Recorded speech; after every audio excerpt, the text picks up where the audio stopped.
हमें घर प्लान करने से पहले हमेशा इन 10 प्रिंसिपल को ध्यान में रखना चाहिए। पहला है एस्पेक्ट्स। किसी भी घर को डिज़ाइन करने से पहले हमेशा अपने कंफर्ट को ध्यान में रखना है, जिसे अचीव करने के लिए हर रूम को प्रॉपर डायरेक्शन में अरेंज करना चाहिए।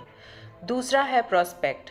प्रोस्पेक्ट मतलब exterior view of the house. जब कोई बाहर से घर को देखे तो डोर, विंडो, सनसेट, ये सारी चीज़ें का व्यू प्लीजिंग होना चाहिए।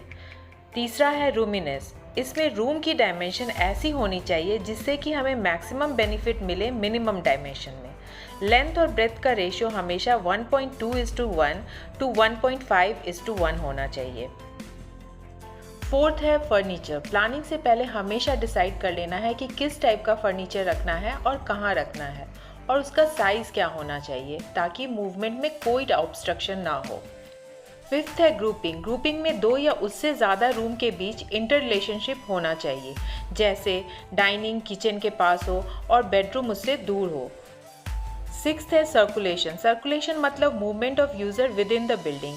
ये बहुत हॉरिजॉन्टल और वर्टिकल मूवमेंट हो सकती है। हॉरिजॉन्टल में कॉरिडोर, पैसेज एट्सेट्रा, और वर्टिकल में स्टेयरकेस, लिफ्ट, ये सब हैं। क्लियर पाथवे सबके लिए होना चाहिए। सेवेंथ है प्राइवेसी। प्राइवेसी 2 टाइप के होते हैं। पहला इंटरनल प्राइवेसी, जिसमें प्राइवेसी बिटवीन रूम्स होते हैं, और दूसरा एक्सटर्नल प्राइवेसी, जिसमें privacy between neighbourhood, roads etcetera होते हैं। एट्थ है एलिगेंस। किसी भी घर के appearance pleasant sense of visibility दे। बाहर के खिड़कियाँ, दरवाजे, बालकनी, ये सारी चीज़ें बिल्डिंग को अट्रैक्टिव बनाए। नाइन्थ है सैनिटेशन। घर के प्रॉपर सैनिटेशन और हाइजीन के लिए लाइट, वेंटिलेशन, सैनिटरी कन्वीनियंस होना बहुत इंपॉर्टेंट है।